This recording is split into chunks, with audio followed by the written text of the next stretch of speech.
So we've got expert commentator Russell Arnold with us. Russell, first of all, thank you for taking this time to be with us here at Sri Lanka's number one Gold FM. Cheers, guys. So tell us, given the status that Sri Lanka cricket was in, to what do you attribute Sri Lanka's success in this recently concluded one-day series? To many reasons, I guess. I guess a little bit of continuity, certain players coming out and performing and surprising a lot of people. For example, Avishka Fernando taking his game to a different level, Asalanka showing up like that in the middle order, then Hasaranga and Samira performing consistently. That confidence tends to rub off on the others, and quietly the team picks itself up. So I would say that's the main reason. Russell, going back to that third and deciding game, what's your reckoning on the pitch? Was it suitable for a one-day game? It doesn't matter. You play on what you have, and Sri Lanka were in a state that they needed to win. And when you go back a few years, they haven't won a series in a long time. So using home advantage, I have no problem with it. You have to. Yes, we can talk about pitches around the world, and they're different, and there are 8 different types of players. This pitch was suitable for our players. And when we go on certain tours, there are pitches that suit the local team, and which are very, very difficult for the type of cricket and players that we have. And the main factor for Sri Lanka was they needed the win. Yeah. And they got it. Now it's about building on that confidence. Definitely. And you got to make do with what you have, right? Certainly. What there is, you got to play with against what's in front of you. Try and use whatever personnel, and this is home advantage. There's nothing to say that a certain pitch has to be like this or like that. And in Sri Lanka, in the subcontinent, with the heat beating down, pitches tend to take time. And that's the way it is. You have to learn to play in different conditions. It applies to the Sri Lankans on their travels, and to other teams when they visit Sri Lanka or India for that matter. Russell, Dasun Shanaka, he's now led Sri Lanka to victory in back-to-back series. But his personal performances since of late have not been very flattering. Your thoughts on this? I had the same thoughts as well. He had to start performing and lead from the front. That way, you're assured of your place, you're confident, the pressure is off you, and everyone else is following you. That's right. So that will have to start happening soon. Hopefully, the pressure doesn't come on him, and then his decision-making can, falter. But as of now, leading the team, keeping them together, making some good decisions, it's going really well. But sooner rather than later, it'll come down to his performances. He's going to have to stay in the team as a player initially. So he'll have to pick things up there when he goes out to bat, not captain but bat. So little things like this he will have to polish up. Or for that matter, bowl as well, because he's in the team as an all-rounder.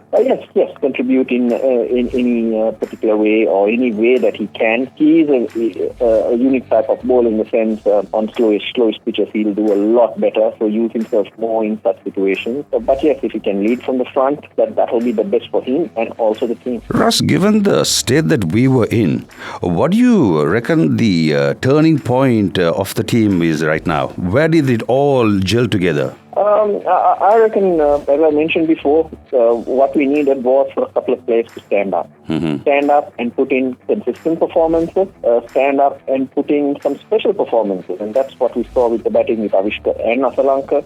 And then things tend to change. The feeling changes. And that's what you build on. When you win a couple of matches, you realize that quietly 50-60% of your problems have also disappeared and you don't know what you've done. It's just that winning feeling, it's just that happy feeling. So that's how strange things can be. It's very strange how things tend to happen. And if you're not careful, things can change against you very quickly too. It could go both ways. We have to build on it. There's a long way to go. Of course, India and South Africa also not at full strength, but it doesn't matter. That's what we had. And it was probably the breather that we need to get these wins. So look forward and take those baby steps rather than thinking, we can beat anyone. That's not ever going to be the case. We have to focus on the processes. Also, Russell, now there's been lots of chatter on social media about bringing the old guns back, despite the success that Sri Lanka has had. Your thoughts on that? All guns, of course, with experience, it does help. But I was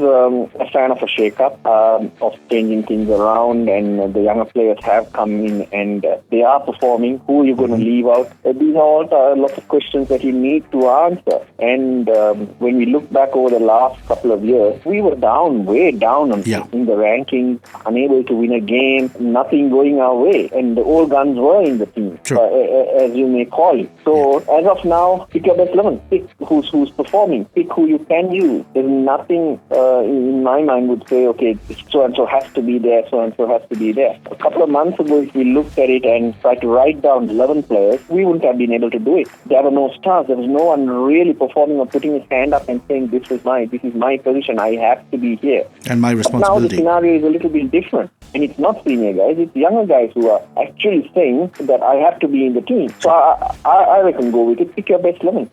If one of our senior players fits in, so be it. But you've got to go in the direction that you pick. Stay patient with it as well. And with the shake-up, the other side of it is the senior players or whoever who's missing out. If they really want it, they'll go back, train harder, improve their game, and thereby everyone's game will lift. I think it's all positive. They have to prove themselves to be back in the winning team.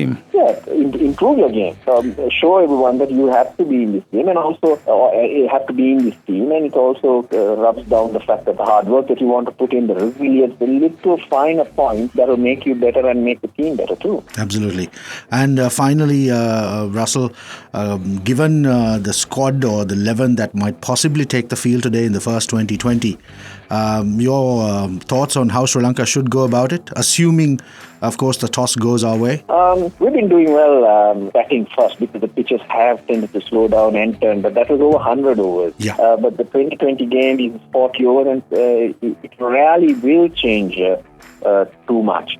The conditions will be pretty much the same. There's no afternoon and evening where the pitch would change or factors change as much. I reckon leave it late, see how you feel, see how you want. I don't think there's going to be much of a difference in whatever the Sri Lankans do. It will come down to how you execute your plans and keep handling the pressure. Because the ODI to the T20 it's different again, because now we're looking forward to the T20 World Cup. So we need to get this. This is probably the last series. We'll play Oman, which might not be in the same category. We need to get a bit of a rhythm and a roll on in this series. South Africa will be stronger. It's not going to be an easy game. I think it will be a great test. And just focus on your skills and do what you need to against who you need to, rather than worry too much or look too deep into the ODIs and how the pitch played and the fact that the ODIs were that first series. Thank you so much, Russell, for joining us here on Gold FM. And thank you so much for your thoughts as well. Cheers, guys. Enjoy.